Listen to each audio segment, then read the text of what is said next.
Se você disser assim para ele, ó, você faz parte de uma seita, essa pessoa, ela vai achar que está falando de alguém com capuz preto, com foice na mão. Está falando de seita com Bíblia na mão, né? Isso. Seita com terno e gravata. Seita de pessoas que são, muitas vezes que são bons profissionais. Que a gente canta. É isso que eu tô falando, assim. Seita... De muitas vezes orarem e as pessoas serem curadas. Sim, seita de pessoas que são bons trabalhadores, que são bons pais de família, pessoas honestas. Então, quando a gente fala de seita, estamos falando de doutrina, né? Isso. De doutrina. E aí, não é só o que eles praticam, é o que eles creem. Sim, então ó, esse grupo é um grupo sectário. Ah, por que você está falando mal dos adventistas, ou das testemunhas de Jeová, ou dos mormons? Não, na verdade nós temos um problema, uma facção agora num partido doutrinário, né? Sim, então, teológico. Apesar que as testemunhas de Jeová, por exemplo, matam em nome de Deus. Sim. Então, quando a gente diz assim, uma seita, um grupo que pode causar danos... Então explica isso direito aí, pastor, para você. Causam um dano tremendo. Porque como é que é? Mata em nome de Deus. Todos os anos, centenas de crianças morrem porque os seus pais são testemunhas de Jeová e não permitem uma transfusão de sangue. Isso, eu queria que você explicasse isso, então, porque senão ao fica não permitir uma transfusão de sangue, está matando. Omissão de socorro é crime. E o mais interessante é que o Conselho Regional de Medicina diz que quando o paciente corre risco de vida, o médico não tem que pensar duas vezes. Mas alguns médicos no Brasil e em outros países, não querendo complicação com a justiça, porque caiu uma testemunha de Jeová num hospital, foi atropelada aí na rua, caiu no hospital, e imediatamente vem uma equipe.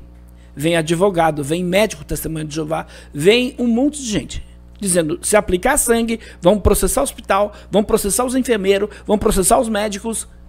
Pode ter certeza. Não aplique. E aí... O médico acaba deixando morrer. Todos os anos, centenas de crianças morrem. Porque os seus pais são testemunhas de Jeová. Não sei se foi o Paulo Cristiano que me contou, se foi o João Flávio, que em algum evento das testemunhas de Jeová, vocês, não sei se você estava junto ou não, levaram faixas, né? A gente organiza esse trabalho, como eu te falei, não só na praia, né? Mas a gente vai nos congressos das testemunhas de Jeová. Por muitos anos a gente fez isso, ia nos congressos com o folheto. Aí não pegavam mais o folheto. Então nós montamos cartazes, placas, faixas. E aí vamos com as faixas.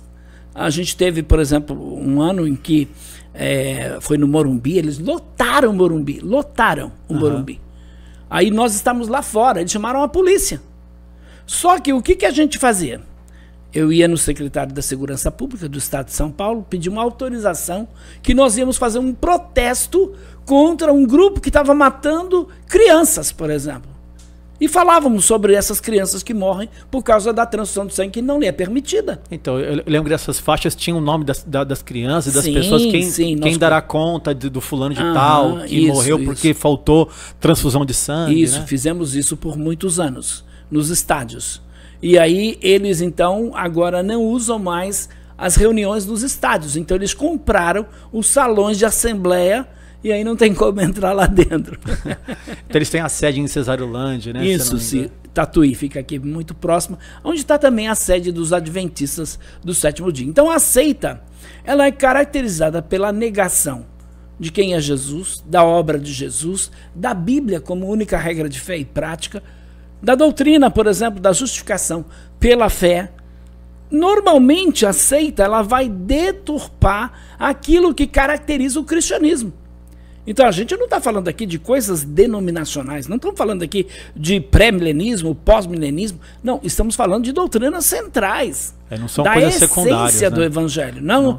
E aí todas as igrejas, porque, por exemplo, você pode falar assim, mas você é pastor batista, o Tarles é de uma outra igreja, o Fernando é de uma outra igreja. As igrejas evangélicas, todas concordam na essência, nas doutrinas fundamentais.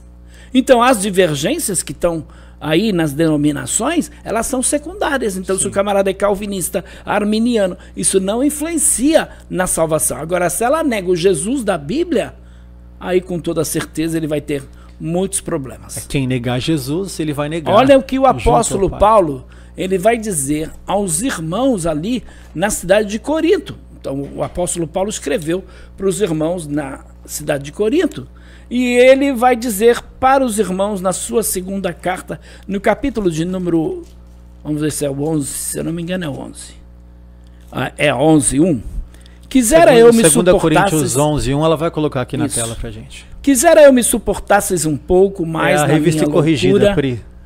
Suportai-me, pois, porque zelo por vós com zelo de Deus, visto que tenho preparado para apresentar como uma virgem pura a um só esposo, que é Cristo. Olha, Paulo diz assim: mas receio que assim como a serpente enganou a Eva com a sua astúcia, assim também sejam corrompidas a vossa mente, e se aparte da simplicidade e pureza devidas a Cristo. Se na verdade vindo alguém prega outro Jesus que não temos pregado, ou se aceitais espírito diferente que não tendes recebido, ou evangelho diferente que não tendes abraçado, a esse de boa mente o tolerais. Então Paulo fala outro Jesus, outro evangelho, outro espírito. Quem prega outro Jesus, com toda certeza não vai ser salvo. Com toda certeza pertence a uma seita. Então a seita é caracterizada por alguém que nega o Jesus da Bíblia.